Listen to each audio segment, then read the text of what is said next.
Latest episode দেখুন একদম add free.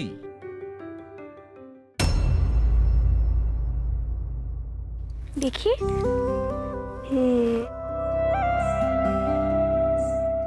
আচ্ছা বৌদি, তুমি একেবারেই চলে এসছো তো? এবার থেকে এখানেই থাকবে তো? আর ওই মন্দিরে চলে যাবে না তো? মন্দিরে তো আমাকে যেতেই হবে চিকু বাবু, কিন্তু তুমি একদম চিন্তা করো না, তুমি ডাকলেই আমি চলে আসবো। না না গৌরীব, এরকম করো না। দেখো এতে প্রচুর অশান্তি হবে, আর কি দরকার বলো তো যেচে পড়ে অশান্তি বাড়ানোর। ছোট কাকিমণি, আমি তো কোনো অন্যায় করিনি, আর আমি তো বলছি কোনো অশান্তি হলে আমি সবটা সামলে নেব।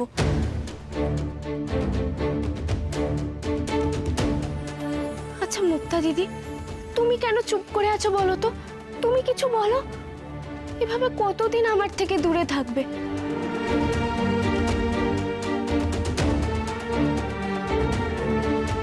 আর তুমি তো আমার দিকে ঠিক করে তাকাও না পর্যন্ত। থাক, ও যা খুশি বলে বলুক, তা বলে তোরা বাড়াবাড়ি করিস না। ওর ভক্তরা বাড়িতে ঢুকে কি কি হুজ্জুতি করেছিল সেটা সেটা আমরা সবাই মিলে দেখেছি।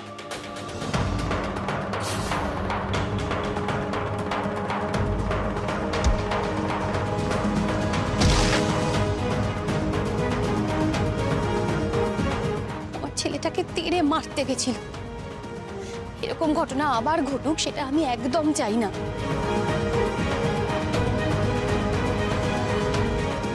ওর কাছে যে যাবে তারই আরো বিপদ বাড়বে।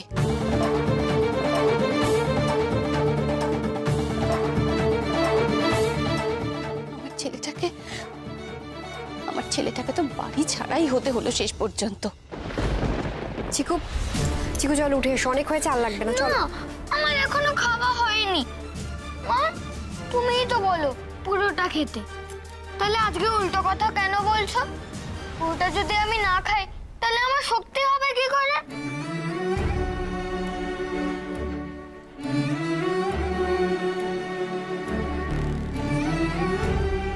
মা, আপনি একদম চিন্তা করবেন না, ডাক্তারবাবু খুব তাড়াতাড়ি ফিরে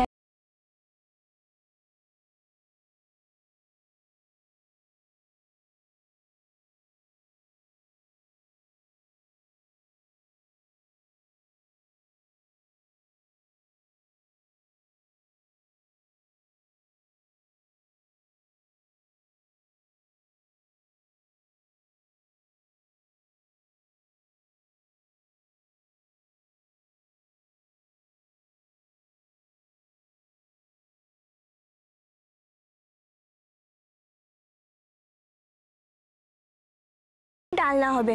আর ছোট ঠাম্মি, ছোট দাদু আর দাদুর জন্য একটু কম তেল দিয়ে রান্না করো, নাহলে তো শরীর খারাপ করবে।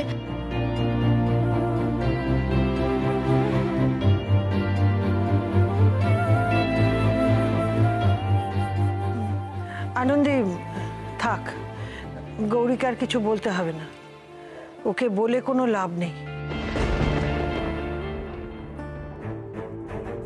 আমার শুধু একটাই ভয়, মানুষটা বাড়িতে নেই। উনি ফিরে এসে যখন এসব কথা শুনবেন তখন যে কি করবেন কে জানে।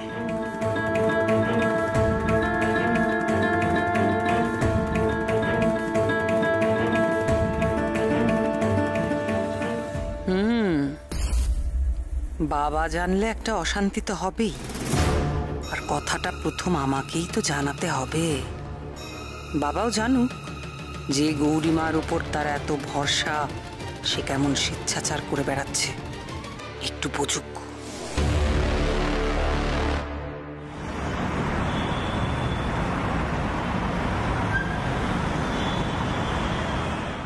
আজ রাতে তোমরা এখানে কেউ থাকবে না, কেমন? সবাই সরে পড়বে, তাহলে ধরো ধরো ধরো, তাহলে আরো আরো আরো রত্ন পাবে। কিন্তু গুরুদেব জানতে পারলে? কিচ্ছু হবে না, আমি আছি তো, সব সামলে নেব। যাও যাও যাও যাও।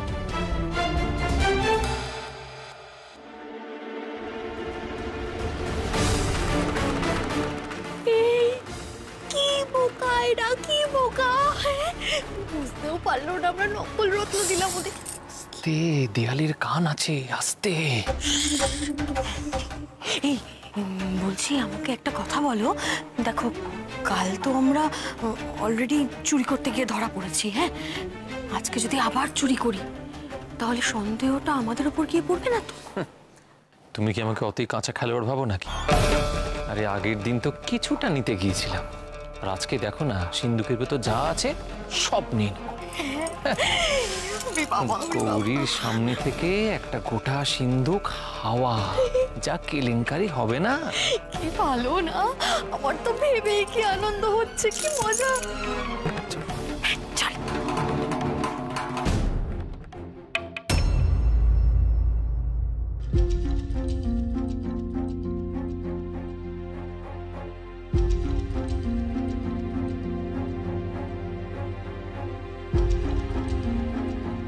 কি ব্যাপার হলো? কাউকে তো দেখছি না। শিষ্যরা সব কোথায় গেল?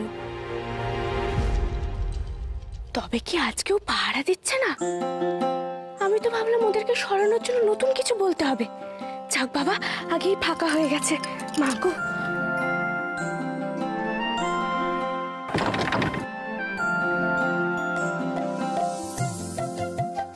মা, ডাক্তারবাবু কখন আসবে বলো তো?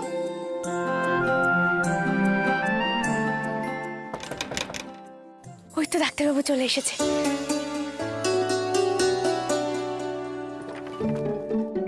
এই তো ডাক্তারবাবু এসে গেছো। সত্যি ডাক্তারবাবু, তুমি পারো বটে। আজ সকালে তুমি কি কাণ্ডটাই না ঘটালে, হ্যাঁ? তো আর কি করবো বলো তো গৌরী, তুমি তো আমাকে বলেছিলে যে যা করতে হবে সব নাকি সাবধানে সতর্কভাবে করতে হবে, সবার সামনে এমনি এমনি চলে আসা যাবে না। তো এটা ছাড়া আমার কাছে আর কি উপায় ছিল বলো তো?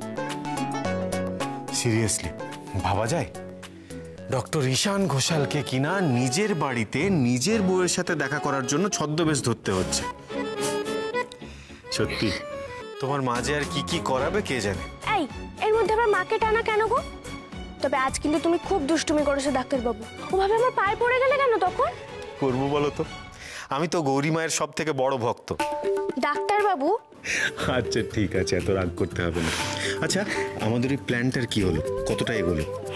হ্যাঁ, আজ আমি বাড়িতে ঢুকে নিজের মতো করে সব কাজ করা শুরু করে দিয়েছি। তবে জানো, সবাই খুব ঘাবড়ে গেছিল। তবে আমি একটা জিনিস বুঝতে পেরেছি, আমি যত স্বাভাবিক থাকবো ততই সবাই চিনবে আসল গৌরীকে। এটা খুব ভালো কাজ করেছো গৌরী। আচ্ছা, ছোট দাদু কিছু বারণ করলো না তোমায় সব কিছু করতে দিল? ছোট দাদু তো বাড়িতেই ছিল না, একটা কাজে বেরিয়েছিল। তবে জানো তো ডাক্তারবাবু, একটা কথা না আমার মাথায় তখন থেকে ঘুরছে। কি কথা বলো তো? আচ্ছা ডাক্তারবাবু, ভক্তরা তো মাকে ভালোবেসে ভরসা করে নিজের কষ্টের টাকা দিয়ে, পরিশ্রমের টাকা দিয়ে মায়ের জন্য গয়না, টাকা পয়সা সব নিয়ে আসে। আমি না খুব অবাক হয়ে যাই ডাক্তারবাবু। মা তো কারোর কাছ থেকে এগুলো চায় না, তাও ভক্তরা কেন দেয় বলো তো? মায়ের সঙ্গে কি তার ভক্তদের টাকার সম্পর্ক? এটাই তো আমার খুব খারাপ লাগে গৌরী। চতুর্দিকে এত মানুষ অর্থাভাবে কষ্ট পাচ্ছে, এই টাকাগুলো যদি ঠিক জায়গায় কাজে লাগানো যেত না গৌরী। আচ্ছা ডাক্তারবাবু, তুমি একটা কাজ করতে পারবে?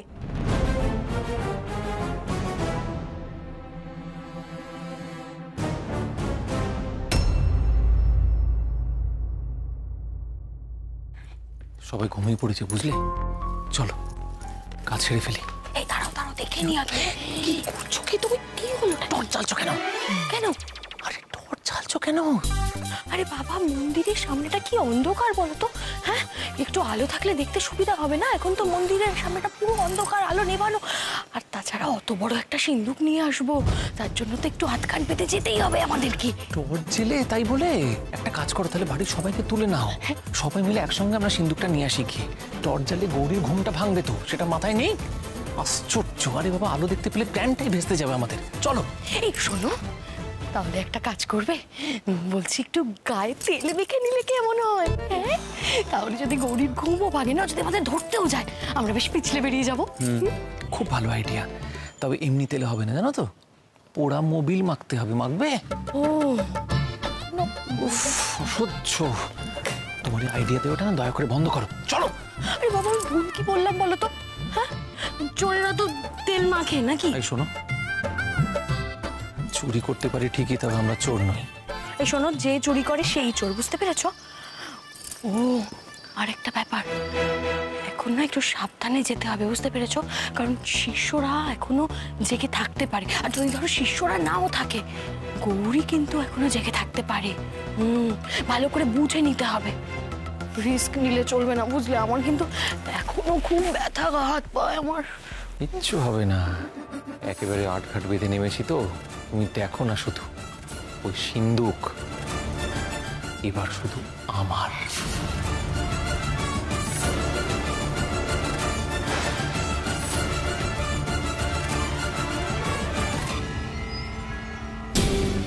গরিব, তোমার আইডিয়াটা ভালো, আমি দেখছি কি করা যায়। এই গরিব, এবার কিন্তু আমাকে যেতেই হবে, বুঝতে পেরেছো? তুমি সাবধানে থেকো। গৌরী, তাকাও আমার দিকে। এভাবে মুখ চুন করলে কি করে হবে বলো তো? আরে বাবা, এত চিন্তার কি আছে, সব ঠিক হয়ে যাবে, তুমি দেখো। আর ইনফ্যাক্ট দেখো না যে অলরেডি সবকিছু ঠিক হওয়া শুরু হয়ে গেছে, আর জাস্ট কিছুদিনের অপেক্ষা। আমি আসছি, কেমন? সাবধানে থাকবে।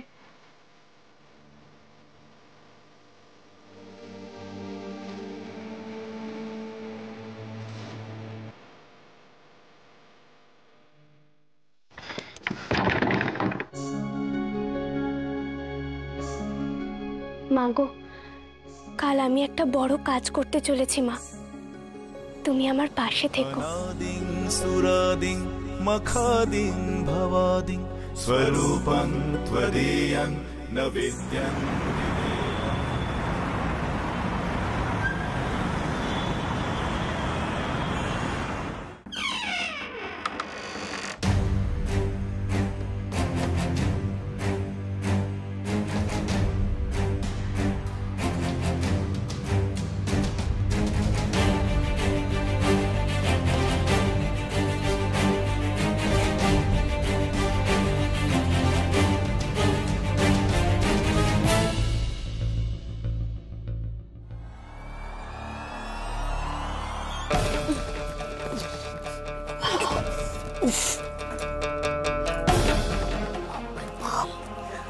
এত ভারী, তার মানে ভাবো কত টাকা পয়সা গয়নাগাটি আছে ভেতরে। হ্যাঁ, ওরে বাবা রে বাবা, ধরো ধরো।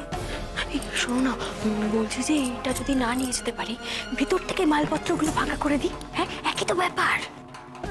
ফাঁকা করে দেবো, বুদ্ধির ঠেকি। চাবি কোথায় যে ফাঁকা করবে? চাবি, এক মিনিট।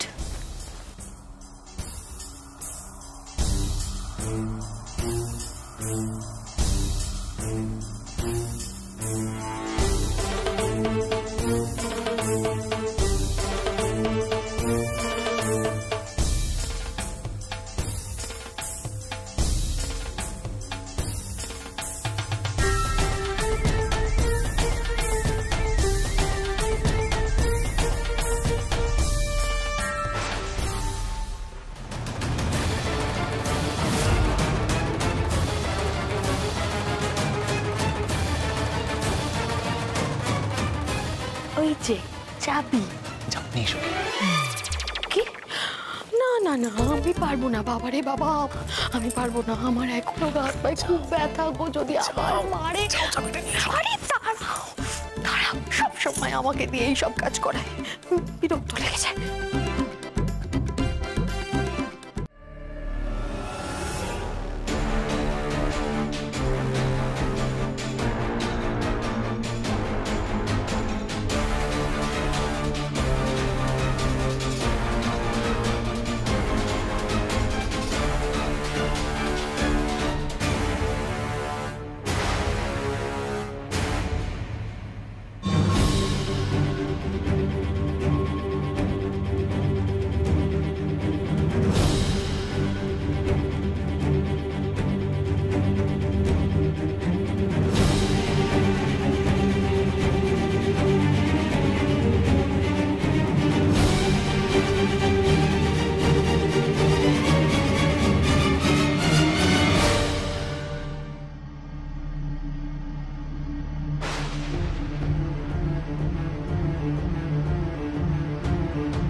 দেখো দেখো আমি পারি কিনা দেখো, বুঝলে?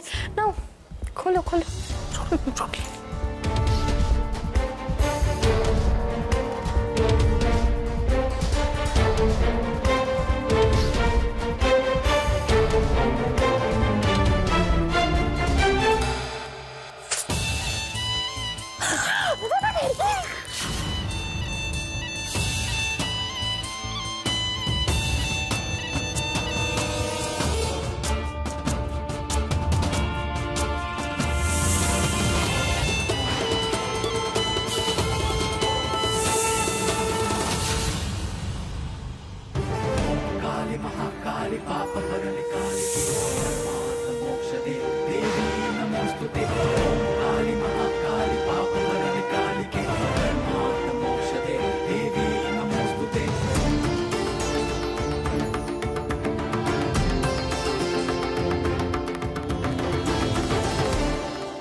আমি জানি মা, এই সম্পত্তি আমার পাহারা দেওয়ার কোনো দরকার নেই।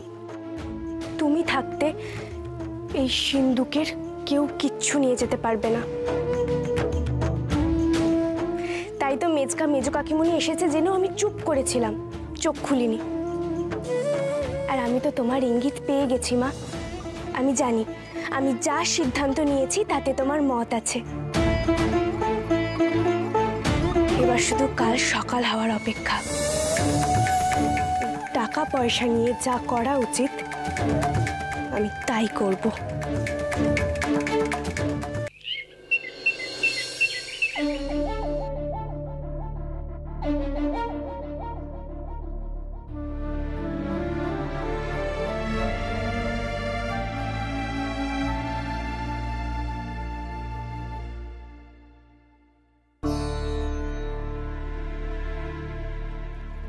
তোমার সঙ্গে একটু কথা আছে। হ্যাঁ ছোট দাদু, কথা নিশ্চয়ই বলবো, কিন্তু তার আগে বলুন না ভক্তরা কখন আসবে? তুমি আজ হঠাৎ ভক্তদের জন্য এত বিচলিত হচ্ছে কেন? ও মা, হব না?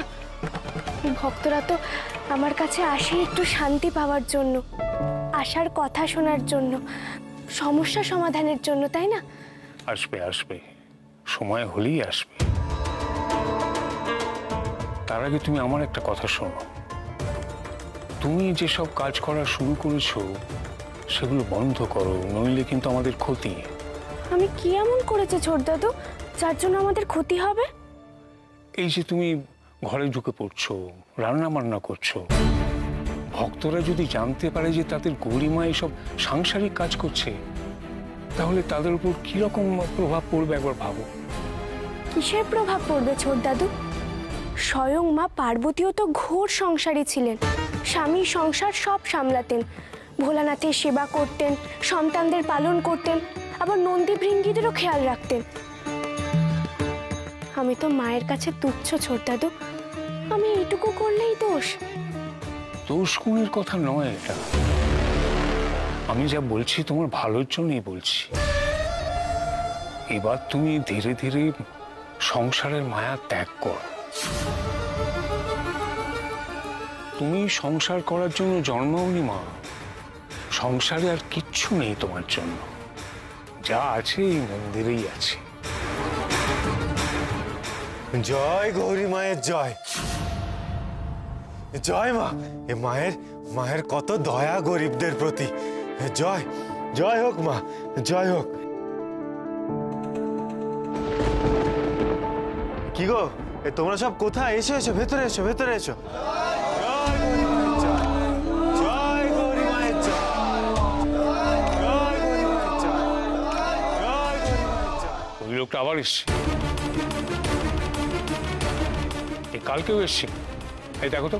আরে আমি আসবো না তো আর কে আসবে গো? আমাকে তো বারবার এখানে আসতে হবে।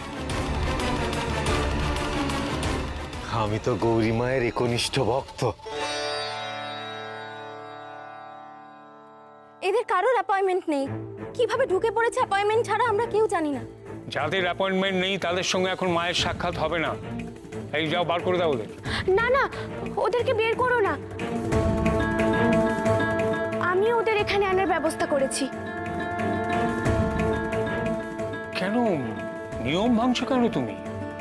তুমি কাদের সঙ্গে সাক্ষাৎ করবে, কাদের আশীর্বাদ করবে, সব আগে থেকে ঠিক করা থাকে। যারা আসে তারাও আমার ভক্ত, আর এরাও আমার ভক্ত ছোট দাদু। কিন্তু আজ এদের আমার খুব দরকার। এদের কি এত দরকার? আমি ঠিক করেছি প্রণামীর টাকা পয়সা গয়না যা আছে সবই গরিব দুঃখীদের মধ্যে বিলিয়ে দেব, তাই এদের ডেকে এনেছি। জয় গৌরী মায়ের জয়।